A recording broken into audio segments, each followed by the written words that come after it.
कहानी की शुरुआत में हम एक स्पेस स्टेशन को देखते हैं जहां पर साइंटिस्ट एक सीक्रेट एक्सपेरिमेंट कर रहे होते हैं और ये एक्सपेरिमेंट एक चूहे पर किया जा रहा होता है। अब इस एक्सपेरिमेंट को कामयाब बनाने के लिए साइंटिस्ट एक चूहे को एक वायरस देते हैं और ये वायरस इतना ज्यादा पावरफुल होता है कि अगर इसे किसी भी जानवर को दिया जाए तो वो जानवर अपने साइज से कई गुना बड़ा और खतरनाक हो जाता है। और होता भी ऐसा ही है। जब ये लोग उस चूहे को वायरस से इन्फेक्टेड कर देते हैं तो वो चूहा अपने साइज से कई गुना ज्यादा बड़ा हो जाता है और साइंटिस्ट के कंट्रोल करने से पहले ही वो चूहा बेकाबू होकर पूरे स्पेस स्टेशन में तोड़फोड़ शुरू कर देता है, जिसमें कई साइंटिस्ट मारे जाते हैं और सिर्फ एक ही साइंटिस्ट बच जाती है और वो जल्दी से स्पेस स्टेशन के दरवाजे के करीब आकर अपनी कंपनी की सीईओ, जिसका नाम क्लेयर है, उससे कहती है कि एक्सपेरिमेंट फेल हो चुका है और वो चूहा बहुत ही ज्यादा एग्रेसिव होकर सबको मार चुका है। बस मैं अकेली जिंदा बची हूँ, इसलिए जल्दी से स्पेस स्टेशन का दरवाजा खोल दो ताकि मैं बाहर आ सकूं, नहीं तो वो चूहा मुझे भी मार देगा। लेकिन उस कंपनी की सीईओ बहुत ही लालची औरत होती है और वो कहती है कि मैं स्पेस स्टेशन का दरवाजा तभी खोलूंगी जब तुम अपने साथ उस वायरस के सैंपल को लेकर आओ जिस पर अभी एक्सपेरिमेंट चल रहा था। अगर तुमने मेरी बात नहीं मानी तो मैं तुम्हारे लिए दरवाजा नहीं खोलूंगी और तुम यहीं पर मारी जाओगी। अब ना चाहते हुए वो साइंटिस्ट अपनी जान खतरे में डालकर वापस जाकर उस वायरस के 3 बॉक्स ले लेती है और वायरस लेने के बाद कंपनी की सीईओ वादे के मुताबिक उसके लिए दरवाजा खोल देती है, जिसके बाद वो साइंटिस्ट जल्दी से एक दूसरे छोटे से स्पेस स्टेशन में बैठ जाती है। यहाँ वो साइंटिस्ट देखती है कि वो चूहा साइज में काफी बड़ा हो चुका है और अब वो चूहा साइंटिस्ट को मारने के लिए स्पेस स्टेशन का शीशा तोड़ने लगता है। लेकिन इससे पहले कि वो शीशा तोड़ पाता, साइंटिस्ट अपने छोटे से स्पेस स्टेशन को इस बड़े स्पेस स्टेशन से अलग करके जमीन की तरफ बढ़ने लगती है। लेकिन कुछ दूर आने के बाद हवा का प्रेशर ज्यादा होने की वजह से इस छोटे से स्पेस स्टेशन के शीशों में दरार आने लगती है और देखते ही देखते वो स्टेशन ब्लास्ट हो जाता है, जिसमें वो साइंटिस्ट मारी जाती है और जो वायरस के 3 बॉक्स होते हैं वो तेज स्पीड से जमीन की तरफ गिरने लगते हैं, जिसमें से एक कैप्सूल जंगल में गिरता है, जहां एक भेड़िया जब उस कैप्सूल के करीब आता है तो उस कैप्सूल में से निकलने वाली गैस से वह भेड़िया इन्फेक्टेड हो जाता है। दूसरा कैप्सूल समंदर के पानी में जाकर गिरता है, जिससे एक क्रोकोडाइल इन्फेक्टेड हो जाता है और तीसरा कैप्सूल एक जू में गिरता है, जहां एक व्हाइट गोरिल्ला जब उस कैप्सूल के पास जाता है तो उस कैप्सूल में से निकलने वाली गैस को इनहेल करके सफेद गोरिल्ला भी इन्फेक्टेड हो जाता है। इसके बाद हम डेविस नाम के एक आदमी को देखते हैं। डेविस पहले यूएस मिलिट्री में हुआ करता था, लेकिन अब डेविस यूएस मिलिट्री से रिटायर होकर जंगल के जानवरों को ट्रेन करने का काम करता है। यहाँ डेविस अपने साथ कुछ टूरिस्ट्स को जंगल का सैर देने के लिए लेकर जाता है और वो उन लोगों को गोरिल्ला की जगह पर लेकर आता है जहाँ पर ढेर सारे गोरिल्ला होते हैं, जिसे देखकर सभी टूरिस्ट्स काफी घबरा जाते हैं। लेकिन डेविस उनसे कहता है कि घबराओ मत, ये तुम्हें कुछ नहीं कहेंगे। और तभी एक व्हाइट गोरिल्ला इनके सामने आता है। ये वही गोरिल्ला होता है जिसने रात को कैप्सूल में से निकलने वाली गैस को इनहेल कर लिया था, लेकिन अभी तक उस वायरस का असर इस गोरिल्ला पर नहीं हुआ था। और यहाँ हम देखते हैं कि डेविस उस व्हाइट गोरिल्ला से इशारों में बात कर रहा है। ये व्हाइट गोरिल्ला बहुत ही ज्यादा इंटेलिजेंट होता है जो इंसान की बातों को समझ सकता है और यह गोरिल्ला डेविस के साथ काफी अच्छे से पेश आता है, क्योंकि जब यह गोरिल्ला छोटा था और इस गोरिल्ला की माँ को शिकारियों ने मार दिया तब डेविस ने इस गोरिल्ला को जंगल से लाकर अपने साथ पाला और डेविस ने इसका नाम जॉर्ज रख दिया और अब डेविस और जॉर्ज के बीच काफी अच्छी दोस्ती है। वहीं दूसरी तरफ हम कंपनी की सीईओ को देखते हैं जिसने स्पेस स्टेशन में फंसी हुई लड़की से कहा था कि अगर तुम अपने साथ वायरस कैप्सूल नहीं लाई तो मैं तुम्हारे लिए स्पेस स्टेशन का दरवाजा नहीं खोलूंगी। यहाँ कंपनी की सीईओ का भाई काफी गुस्सा होता है क्योंकि इनका एक्सपेरिमेंट का मिशन फेल हो चुका था और जो लड़की स्पेस स्टेशन से इनके लिए 3 वायरस के 3 कैप्सूल लाने वाली थी, इन्हें लग रहा था कि वो कैप्सूल भी ब्लास्ट में खत्म हो गए हैं। लेकिन यहाँ कंपनी की सीईओ अपने भाई को कुछ तस्वीरें दिखाती है और कहती है कि साइंटिस्ट तो ब्लास्ट में मारी गई, लेकिन उसने जो 3 वायरस के कैप्सूल उठाए थे वो काफी ज्यादा मजबूत हैं और मुझे पूरा यकीन है कि वो ब्लास्ट में टूटे नहीं है। साथ ही कंपनी की सीईओ अपने भाई को जंगल की एक तस्वीर दिखाते हुए कहती है कि हमें खबर मिली है कि कल रात को यहाँ पर आसमान से जलती हुई कोई चीज गिरी है, जो कि कुछ और नहीं बल्कि वही वायरस के कैप्सूल है। इसलिए हमें जल्दी से अपनी टीम को वहां पर भेजकर उन वायरस के कैप्सूल को हासिल करना चाहिए। अगर एक बार हम लोगों ने उन कैप्सूल को हासिल कर लिया तो हम इसे मार्केट में बेचकर ढेर सारा पैसा कमा सकते हैं। सीईओ के भाई को यह आइडिया पसंद आता है, जिसके बाद कंपनी की सीईओ एक प्राइवेट आर्मी की टीम को उस जंगल में जाकर वायरस के कैप्सूल लाने का ऑर्डर देती है और वो प्राइवेट आर्मी टीम भी पूरी तैयारी करके हेलीकॉप्टर से जंगल की तरफ निकल पड़ती है। अगले दिन सुबह डेविस जब जू में आता है तो उससे टीम का एक बंदा कहता है कि जॉर्ज यानी कि सफेद गोरिल्ला बहुत ही ज्यादा गुस्से में है और जॉर्ज अपने अपने पिंजरे से निकलकर एक बड़े बेयर की जगह में चला गया है। ये सुनकर डेविस को जॉर्ज की फिक्र होने लगती है, क्योंकि बेयर बहुत ही ज्यादा ताकतवर और खतरनाक होते हैं और डेविस को लगा कि अब तक उस बेयर ने जॉर्ज को मार दिया होगा। लेकिन जब यह लोग जू के अंदर जाते हैं तो इनकी आंखें खुली की खुली रह जाती हैं, क्योंकि बेयर नीचे जमीन पर मरा पड़ा हुआ था और जॉर्ज बेयर की गुफा में बैठा हुआ था। ये देखकर ये दोनों काफी शॉक्ड हो जाते हैं कि आखिर जॉर्ज इतना पावरफुल कैसे हुआ। पर हमें तो पता है कि अब जॉर्ज पर उस वायरस का असर होने लगा है, लेकिन इस बात की खबर डेविस को बिल्कुल नहीं होती। अब यहाँ डेविस धीरे से जॉर्ज के पास जाता है और उससे पूछता है कि तुमने इसे क्यों मारा। तब जॉर्ज बताता है कि पहले उसने मुझ पर हमला किया, इसीलिए मैंने उसे मार दिया। अब यहाँ जॉर्ज जब गुफा से बाहर आता है तो डेविस उसे देखकर शॉक हो जाता है, क्योंकि उसका साइज काफी ज्यादा बढ़ चुका होता है। साथ ही डेविस देखता है कि अब जॉर्ज का बिहेवियर काफी बदल चुका है और जॉर्ज अब पहले की तरह उसकी बात भी नहीं मान रहा था। यह देखकर डेविस समझ जाता है कि जॉर्ज की बॉडी में कुछ बदलाव हो रहा है और तभी वॉकी टॉकी पर टीम वाले डेविस को गोरिल्ला एरिया में बुलाते हैं, जहाँ पर सभी गोरिल्ला रहते हैं। और जब डेविस उस जगह पर पहुंचता है तो टीम का एक बंदा डेविस से कहता है कि हमें यहाँ पर ये कैप्सूल मिला है। ये वही कैप्सूल होता है जिसे कल रात जॉर्ज ने इनहेल कर लिया था। उस कैप्सूल को देखकर डेविस समझ जाता है कि जरूर इसी कैप्सूल की वजह से जॉर्ज में बदलाव आए हैं। जिसके बाद डेविस उस कैप्सूल को अपने पास रख लेता है और डेविस जॉर्ज को एक बड़े से पिंजरे में बंद करके हॉस्पिटल ले आता है, ताकि उसे पता चल सके कि आखिर जॉर्ज की बॉडी में ऐसा क्या है जिस वजह से उसकी बॉडी इतनी तेजी से ग्रोथ कर रही है। और जॉर्ज के ब्लड के टेस्ट से पता चलता है कि जॉर्ज के खून में किसी चीज की मिलावट हो गई है, जिस वजह से उसकी बॉडी की ग्रोथ बढ़ती जा रही है। और तभी यहाँ पर एक फीमेल साइंटिस्ट डॉक्टर आती है और वो डॉक्टर डेविस के हाथ में वो वायरस का कैप्सूल देखकर कहती है कि यह कैप्सूल मुझे दो, क्योंकि यह कैप्सूल मेरा है। लेकिन डेविस उसकी बात नहीं सुनता और वहां से जाने लगता है। तब वो डॉक्टर डेविस के पीछे आकर उससे कहती है कि जॉर्ज की बॉडी बहुत तेजी से बढ़ रही है, वह पहले से ज्यादा ताकतवर और फुर्तीला हो गया है। ये सुनकर डेविस इस डॉक्टर की बात गौर से सुनने लगता है, क्योंकि सच में यह बदलाव जॉर्ज में आ रहे थे। तब वह डॉक्टर डेविस से कहती है कि मैं एक एनर्जन कंपनी में काम करती हूँ जो जानवरों का डीएनए मर्ज करते हैं, और हमने एक शार्क, वेलफिश, चीते और एक चमगादड़ के डीएनए को मिक्स करके एक ऐसा वायरस बनाया जिसे अगर किसी भी जानवर पर टेस्ट किया जाए तो उस जानवर का साइज एक शार्क की तरह नॉन स्टॉप बढ़ता रहता है और एक चीते की तरह फुर्तीला हो जाता है। यही वजह है कि जॉर्ज का गुस्सा, फुर्ती और साइज दिन ब दिन बढ़ता जा रहा है, क्योंकि पिछली रात जॉर्ज की हाइट 7 फुट थी, लेकिन अब जॉर्ज की हाइट 10 फुट से भी लंबी हो गई है और सिर्फ मैं ही हूँ जो जॉर्ज को ठीक कर सकती हूँ। मेरे पास एक ऐसी वैक्सीन है जिसे जॉर्ज को लगाते ही जॉर्ज का साइज वापस से छोटा तो नहीं हो पाएगा, लेकिन जॉर्ज का गुस्सा बिल्कुल शांत हो जाएगा। अब यहाँ जॉर्ज को खाना न मिलने की वजह से वह गुस्सा हो जाता है और गुस्से में वो पिंजरे को तोड़ने लगता है। डेविस उसे शांत करने की कोशिश करता है, लेकिन जॉर्ज अब डेविस की भी बात नहीं सुनता और पिंजरा तोड़कर हॉस्पिटल के दरवाजे से होते हुए बाहर रोड पर निकल आता है। तब डेविस भी बाहर आकर जॉर्ज को रोकने की कोशिश करता है, लेकिन जॉर्ज पूरी तरह से बेकाबू हो चुका था। और तभी वहाँ पर पुलिस पहुंच जाती है और पुलिस जॉर्ज पर बंदूक तान देती है। तब डेविस पुलिस को जॉर्ज पर गोली चलाने से रोक देता है और कहता है कि मैं इसे शांत कर सकता हूँ, जिसके बाद पुलिस डेविस की बात मानकर बंदूक नीचे कर देती है और डेविस जॉर्ज को शांत कर देता है। लेकिन तभी वहाँ पर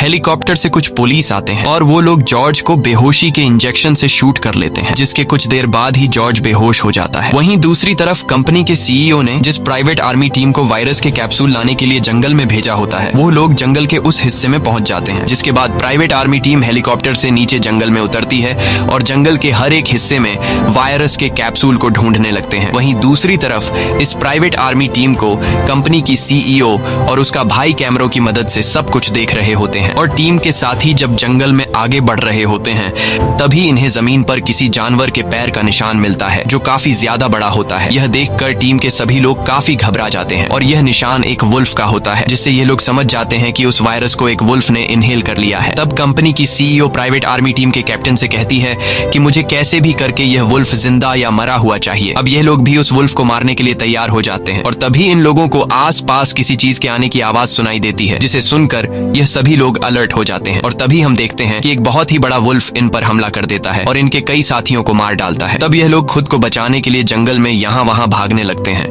लेकिन वह वुल्फ इन्हें एक एक करके मार डालता है और यह सब कंपनी की सीईओ स्क्रीन पर देख रही होती है, जिसे देखकर वो काफी उदास हो जाती है। कंपनी की सीईओ इस बात से उदास नहीं होती कि प्राइवेट आर्मी टीम टीम के साथी मारे गए, बल्कि वो इस बात से उदास होती है कि प्राइवेट आर्मी टीम वायरस के कैप्सूल को लाने में कामयाब नहीं हो सके। वहीं जंगल में प्राइवेट आर्मी टीम का सिर्फ कैप्टन जिंदा बचा होता है और कैप्टन जल्दी से हेलीकॉप्टर को बुला लेता है, जिसके बाद कैप्टन तेजी से दौड़ते हुए जंगल से बाहर हेलीकॉप्टर वाली जगह तक पहुंचने की कोशिश करता है, लेकिन तभी वो वुल्फ कैप्टन का पीछा करने लगता है। इसी दौरान हेलीकॉप्टर भी वहां पहुंचकर ऊपर से वुल्फ पर फायरिंग करने लगता है, लेकिन वुल्फ पर गोलियों का कोई असर नहीं होता और वो वुल्फ गुस्सा होकर दौड़ते हुए सीधा उस हेलीकॉप्टर पर छलांग लगा देता है, जिससे वो हेलीकॉप्टर पूरी तरह से क्रैश हो जाता है। और यह सब प्राइवेट आर्मी टीम का कैप्टन भी देख रहा होता है और तभी पीछे से वुल्फ आकर टीम के कैप्टन को जिंदा निगल लेता है। वहीं दूसरी तरफ हम देखते हैं कि जब ऊपर हेलीकॉप्टर से इंजेक्शन से शूट करके जॉर्ज को बेहोश कर दिया गया था, तब पुलिस ने जॉर्ज को एक पिंजरे में बंद कर दिया था और अब उस पिंजरे को एक एरोप्लेन में रखकर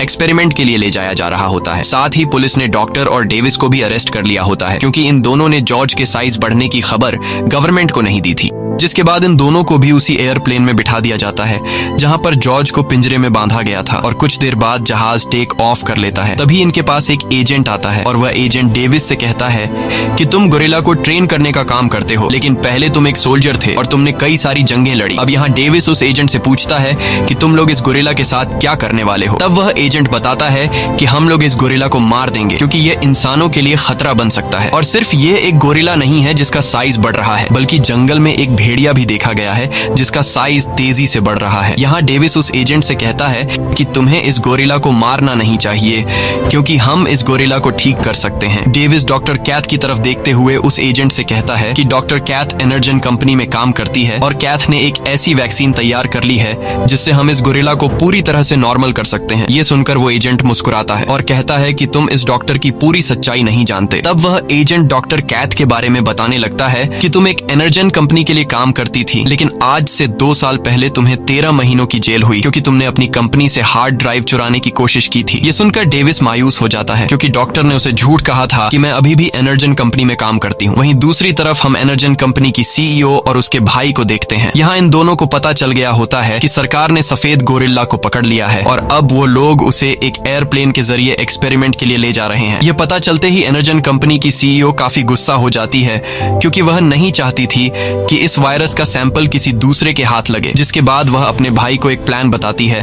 और कहती है कि जितने भी जानवर हमारी कंपनी के बनाए गए वायरस से इन्फेक्टेड हुए हैं, उन सभी जानवरों के अंदर हमारे वायरस का डीएनए है। इसीलिए मैंने एक ऐसी फ्रीक्वेंसी टावर तैयार की है जिसे ऑन करते ही सभी इन्फेक्टेड जानवर इस टावर की तरफ आने लगेंगे। जब वो जानवर यहाँ इस टावर तक पहुंचने की कोशिश करेंगे, तब रास्ते में आर्मी उन जानवरों को मार देगी या फिर वो जानवर आपस में ही लड़कर एक दूसरे को मार देंगे और फिर हम उन मरे हुए जानवरों का डीएनए निकालकर मार्केट में भेज देंगे, जिससे हम ढेर सारा पैसा कमा लेंगे। इसके बाद कंपनी की सीईओ टावर की फ्रीक्वेंसी को ऑन कर देती है और जैसे ही उस टावर से फ्रीक्वेंसी वेव्स निकलने लगते हैं, तो सभी इन्फेक्टेड जानवरों को फ्रीक्वेंसी सुनाई देने लगती है और जब वह भेड़िया उस फ्रीक्वेंसी वेव को सुनता है, तो वह सीधे इस फ्रीक्वेंसी टावर की तरफ दौड़ने लगता है। वहीं दूसरी तरफ हम देखते हैं कि नदी के पानी में हलचल होने लगी है और यहाँ हमें पता चलता है कि जिस वायरस से क्रोकोडाइल इन्फेक्टेड हुआ था, वो भी अब फ्रीक्वेंसी टावर की तरफ बढ़ने लगा है। वहीं जहाज में जॉर्ज, जो बेहोशी की हालत में पड़ा होता है, उसे भी सिग्नल सुनाई देते हैं और टावर के फ्रीक्वेंसी सिग्नल को सुनते ही जॉर्ज होश में आ जाता है और बहुत ही ज्यादा एग्रेसिव होकर पिंजरा तोड़ देता है। जिसके बाद वह पूरे जहाज में तोड़फोड़ शुरू कर देता है और एक एक करके जहाज में मौजूद लोगों को मारने लगता है। अब यहाँ वह एजेंट बंदूक से जॉर्ज को शूट करने लगता है, लेकिन तभी उसकी बंदूक में गोलियां खत्म हो जाती हैं और जॉर्ज गुस्से में आकर उस एजेंट को मारने ही वाला होता है कि तभी डेविस जॉर्ज को शांत करता है और एजेंट को छोड़ने के लिए कहता है। अब यहाँ जॉर्ज डेविस की बात को मानते हुए एजेंट को नहीं मारता, लेकिन तभी पीछे से एक गार्ड आकर जॉर्ज पर गोलियां चलाने लगता है, जिसमें से एक गोली एयरप्लेन में पड़े डायनामाइट पर लग जाती है और जहाज के पिछले हिस्से में एक जोरदार ब्लास्ट हो जाता है, जिससे जहाज तेजी से नीचे जमीन की तरफ जाने लगता है। अब ये लोग समझ जाते हैं कि अगर हम लोग जहाज में रहे तो हम जिंदा नहीं बच पाएंगे, इसलिए डेविस और डॉक्टर केट पैराशूट पहनकर जहाज से कूद जाते हैं और साथ ही बेहोशी की हालत में डेविस ने उस एजेंट को भी पैराशूट पहना दिया होता है और जब हवा में उस एजेंट को होश आता है, तब डेविस उसका पैराशूट खोल लेता है। लेकिन जॉर्ज अभी भी प्लेन में होता है और प्लेन तेजी से नीचे जमीन से टकराकर ब्लास्ट हो जाता है। ये देखकर डेविस बहुत ज्यादा उदास हो जाता है क्योंकि उसे लगा कि जॉर्ज मर चुका है। अब यह लोग पैराशूट के जरिए सेफली जमीन पर लैंड कर जाते हैं, जिसके बाद ये तीनों दौड़ते हुए उस जगह पर आते हैं जहां पर प्लेन क्रैश हुआ था और यहाँ ये तीनों जॉर्ज की बॉडी को ढूंढने लगते हैं, लेकिन इन्हें जॉर्ज कहीं पर भी दिखाई नहीं देता। और तभी इन लोगों को जमीन पर जॉर्ज के पैरों के निशान नजर आते हैं जो जंगल की तरफ जा रहे थे। यह देखकर डेविस समझ जाता है कि जॉर्ज अभी भी जिंदा है। यहाँ वह एजेंट डेविस का शुक्रिया अदा करता है क्योंकि डेविस ने उसकी जान बचाई। अब यहाँ जॉर्ज को खोने की वजह से डेविस काफी उदास होता है। तब डॉक्टर कैथ डेविस से कहती है कि ये सारी मेरी गलती है, मेरी वजह से ये जानवर इस तरह से बदलने लगे हैं। अगर मैंने वह दवाई नहीं बनाई होती तो आज यह सब नहीं होता। यहाँ डॉक्टर कैथ डेविस को अपनी पूरी स्टोरी बताती है और कहती है कि मैं इनरजेन कंपनी के सीईओ के लिए काम करती थी। सब कुछ ठीक चल रहा था, लेकिन फिर एक दिन मेरे भाई की तबीयत अचानक खराब हो गई। डॉक्टर्स ने कहा कि तुम्हारे भाई की जान बच नहीं पाएगी। अब मैं अपने भाई से बहुत ज्यादा प्यार किया करती थी और मैं अपने भाई को किसी भी कीमत पर खोना नहीं चाहती थी, इसलिए मैंने कंपनी में क्रिस्पर नाम की एक दवाई बनाई जिससे मेरे भाई की जान बच सकती थी। लेकिन कंपनी के सीईओ को जब पता चला कि मैंने क्रिस्पर नाम की दवाई बनाई है तो कंपनी के सीईओ ने उस दवाई के गलत एक्सपेरिमेंट शुरू किए। और जब मुझे पता चला कि कंपनी की सीईओ मेरे बनाई गई दवाई पर गलत एक्सपेरिमेंट्स कर रही है तो मैंने सारे सैंपल्स तबाह करने का फैसला किया। लेकिन जब मैंने उन सैंपल्स की हार्ड ड्राइव चुराई तो कंपनी के गार्ड्स ने मुझे पकड़ लिया और फिर मुझे कंपनी की सीईओ ने चोरी के केस में 13 महीने जेल में डाला। और जब मैं जेल में थी तब मेरे भाई की डेथ हुई, लेकिन मरने के बाद भी मैं अपने भाई का चेहरा देख नहीं पाई। इसीलिए अब मैं चाहती हूँ कि कंपनी की सीईओ अब दोबारा किसी को नुकसान न पहुंचाए और मैं इनरजेन कंपनी की सीईओ का असली चेहरा दुनिया के सामने लाना चाहती हूँ। तभी इनके साथ जो एजेंट होता है उसके बुलाने पर वहां पर हेलीकॉप्टर्स आ जाते हैं और वह हेलीकॉप्टर इन तीनों को एयरफोर्स हेडक्वार्टर ले जाते हैं जहां इनकी मुलाकात कर्नल से होती है और कर्नल वुल्फ और जॉर्ज पर बॉम्ब से अटैक करने का प्लान बना रहा होता है। यहाँ कर्नल इन दोनों को जॉर्ज और वुल्फ की वीडियो दिखाते हुए कहता है कि यह दोनों पिछले कई घंटों से एक ही डायरेक्शन में शहर की तरफ बढ़ रहे हैं और यह देखकर डॉक्टर कैथ समझ जाती है कि यह जानवर क्यों इस तरह से शहर की तरफ आ रहे हैं। तब यहाँ डॉक्टर सभी को बताती है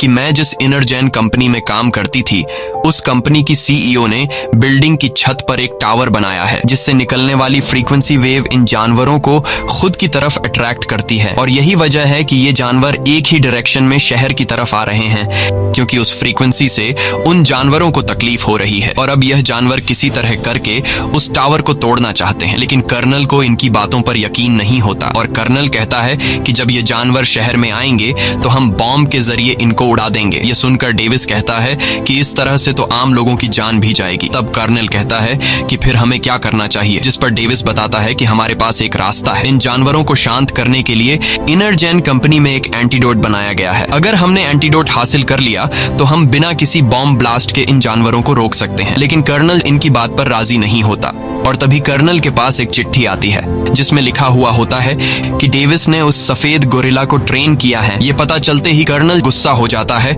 और इन दोनों को इन्वेस्टिगेशन के लिए अरेस्ट करवा लेता है। अब यहाँ ये दोनों समझ जाते हैं कि हमें किसी तरह करके एंटीडोट लाना होगा, नहीं तो जानवर पूरे शहर को तबाह कर देंगे। इसलिए ये दोनों खुद को छुड़ाकर वहां से भागने लगते हैं, लेकिन तभी 2 सोल्जर इन दोनों को देख लेते हैं और वो इनको पकड़ने के लिए इनके पीछे आ जाते हैं। तब यहाँ डेविस इन दोनों सोल्जर को बेहोश कर देता है। अब एंटीडोट हासिल करने के लिए इनको एक हेलीकॉप्टर की जरूरत थी, इसलिए ये लोग आर्मी का हेलीकॉप्टर चुराने का फैसला करते हैं। लेकिन जैसे ही ये लोग हेलीकॉप्टर के पास पहुंचते हैं तभी पीछे से वही एजेंट आ जाता है। डेविस को लगा कि ये हमें रोकने आया है, लेकिन यहाँ वह एजेंट इनको हेलीकॉप्टर की चाबी पकड़ा देता है और कहता है कि कर्नल कभी भी उन जानवरों को नहीं रोक सकता, क्योंकि मुझे पता है कि जब हमने जॉर्ज को जहाज के अंदर पिंजरे में बंद किया था तो उसने कितनी बड़ी तबाही मचा दी थी। लेकिन ये बात कर्नल को समझ नहीं आएगी। इसके बाद ये दोनों हेलीकॉप्टर लेकर इनरजेन कंपनी की तरफ निकल पड़ते हैं।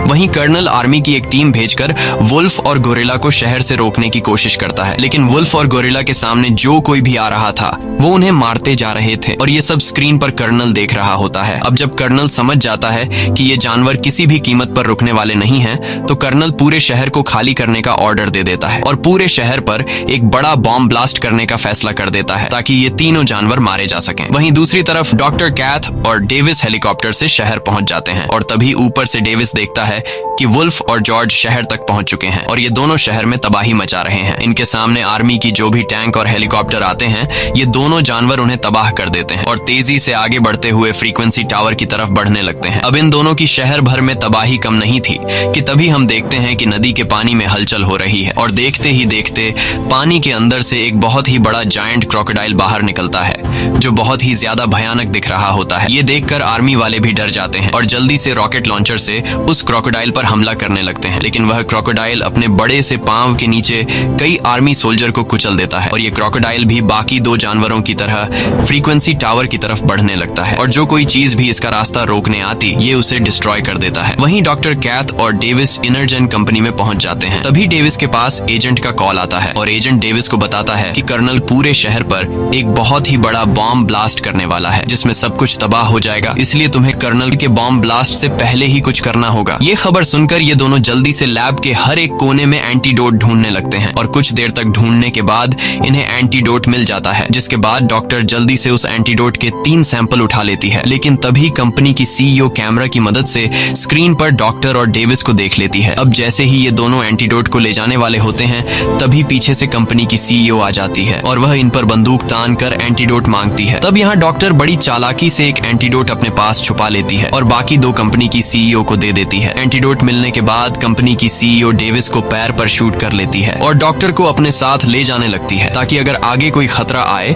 तो ये दोनों डॉक्टर को बंदी बनाकर खुद को बचा सकें। वहीं हम देखते हैं कि वो तीनों जानवर उस बिल्डिंग तक पहुंच चुके हैं और वो तीनों एक एक करके ऊपर बिल्डिंग पर चढ़ने लगते हैं। अब यहाँ कंपनी की सीईओ हेलीकॉप्टर में बैठकर यहाँ से निकलने वाली होती है कि तभी अचानक वहाँ पर जॉर्ज आ जाता है। जॉर्ज बहुत ही ज्यादा गुस्से में होता है और वो हेलीकॉप्टर उठाकर डॉक्टर की तरफ फेंकता है, लेकिन तभी डेविस आकर डॉक्टर को बचा लेता है। डॉक्टर डेविस को जिंदा देखकर काफी खुश हो जाती है। यहाँ डॉक्टर कहती है कि मेरे पास अब भी एक एंटीडोट है, क्योंकि जब कंपनी की सीईओ मुझसे एंटीडोट मांग रही थी तब मैंने 2 एंटीडोट तो उसे दे दिए थे, लेकिन एक अपने पास छुपा कर रख दिया। वहीं जॉर्ज फ्रीक्वेंसी टावर को तोड़ने की कोशिश करता है क्योंकि उस टावर में से निकलने वाली फ्रीक्वेंसी जॉर्ज को तकलीफ दे रही थी। अब यहाँ डेविस डॉक्टर केट से कहता है कि हमें यह आखिरी बचा हुआ एंटीडोट जॉर्ज को देना होगा ताकि वो बाकी 2 जानवरों को मार सके, लेकिन जॉर्ज को एंटीडोट देना काफी मुश्किल था क्योंकि जॉर्ज बहुत ज्यादा गुस्से में होता है। इसलिए डेविस अब सोच रहा होता है कि हम जॉर्ज को एंटीडोट कैसे दें, और तभी वहां पर कंपनी की सीईओ आ जाती है, जिसे देखकर डेविस के दिमाग में एक आइडिया आ जाता है और डेविस चिल्लाकर जॉर्ज को पुकारता है। डेविस की आवाज सुनकर जॉर्ज जंप करते हुए वहां पर आ जाता है और जोर से चिल्लाने लगता है। अब यहाँ कंपनी की सीईओ का ध्यान जॉर्ज की तरफ चला जाता है और मौके का फायदा उठाते हुए डॉक्टर के पास जो आखिरी एंटीडोट बचा हुआ था वो एंटीडोट डॉक्टर सीईओ के बैग में डाल देती है और उसे धक्का देकर जॉर्ज की तरफ धकेल देती है, जिसके बाद जॉर्ज कंपनी की सीईओ को पकड़कर जिंदा निकल जाता है और साथ ही वो एंटीडोट भी जॉर्ज के पेट में चला जाता है। अब यहाँ डेविस डॉक्टर से पूछता है कि यह एंटीडोट कितनी देर में असर दिखाएगा, जिस पर वो डॉक्टर कहती है कि एंटीडोट को असर दिखाने में 10 मिनट लगेंगे। वहीं सीईओ का भाई भाग रहा होता है, तभी उसके सामने वो एजेंट आता है और एजेंट सीईओ के भाई से कहता है कि मैं तुम्हें बिना गिरफ्तार किए यहाँ से जाने दे सकता हूँ, लेकिन इसके लिए तुम्हें मुझे अपना लैपटॉप और जो सीक्रेट एक्सपेरिमेंट तुम और तुम्हारी बहन कर रहे थे उसकी सारी फाइल्स मुझे देनी होंगी। सीईओ का भाई काफी ज्यादा डरपोक होता है। वो सारी डॉक्यूमेंट्स और फाइल्स एजेंट को देकर वहाँ से जाने लगता है, लेकिन जैसे ही वो गेट के बाहर निकलता है तभी ऊपर से बिल्डिंग का मलबा उस पर गिरता है, जिसके नीचे वो दब कर मारा जाता है। वहीं बाकी 2 जानवर भी बिल्डिंग के ऊपर लगे टावर तक पहुंचने की कोशिश कर रहे होते हैं और वो वुल्फ ऊपर टावर तक पहुंच जाता है। अब यहाँ बिल्डिंग का स्ट्रक्चर कमजोर होने की वजह से पूरी बिल्डिंग हिलने लगती है। ये देखकर डेविस समझ जाता है